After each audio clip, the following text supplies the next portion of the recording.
সুবহানাল্লাহি ওয়া বিহামদিহি সুবহানাল্লাহিল আজিম। প্রিয় ভাই ও বোনেরা, আজ আমরা এমন একটি জিকির জানব যা মুখে হালকা কিন্তু মিজানে অর্থাৎ আমলের পাল্লায় অত্যন্ত ভারী।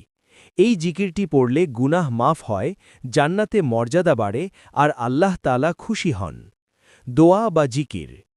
আরবি সুবহানাল্লাহি ওয়া বিহামদিহি সুবহানাল্লাহিল আজিম। বাংলা উচ্চারণ সুবহানাল্লাহি ওয়া বিহামদিহি সুবহানাল্লাহিল আজিম।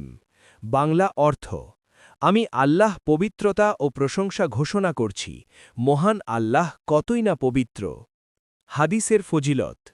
রাসূলুল্লাহ সাল্লাল্লাহু আলাইহি ওয়াসাল্লাম বলেছেন, দুটি বাক্য আছে যা জিভায় হালকা কিন্তু মিজানে ভারী আর দয়াময় আল্লাহ কাছে অত্যন্ত প্রিয়, সুবহানাল্লাহি ওয়া বিহামদিহি সুবহানাল্লাহিল আজিম।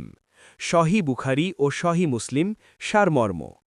চিন্তা করুন, শুধু এই দুইটি বাক্য আপনার আমলের পাল্লা ভারী করে দিতে পারে। আরেক হাদিসে এসেছে, যে ব্যক্তি দিনে ১০০ বার সুবহানাল্লাহি ওয়া বিহামদিহি পড়বে তার গুনাহ ক্ষমা করে দেওয়া হবে, যদিও তার সমুদ্রের ফেনার মতো হয়। সহিহ মুসলিম।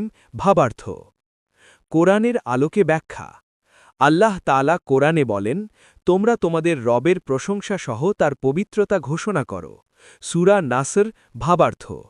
এই আয়াত আমাদের শেখায় আল্লাহ তাসবিহ ও হামদ করা মুমিনের জীবনের অন্যতম শ্রেষ্ঠ আমল। আমাদের জীবনে প্রভাব। এই জিকির অন্তরকে শান্ত করে, দুশ্চিন্তা ও ভয় কমায়, গুনাহ মাফের কারণ হয়, জান্নাতে মর্যাদা বাড়ায়।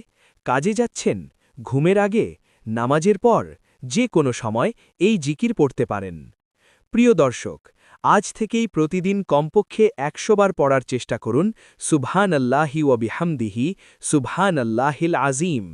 এই ভিডিওটি ভালো লাগলে চ্যানেলটি সাবস্ক্রাইব করুন, নিজে আমল করুন আর অন্যদের সাথে শেয়ার করে সওয়াব ও নেকি হাসিল করুন। White heart.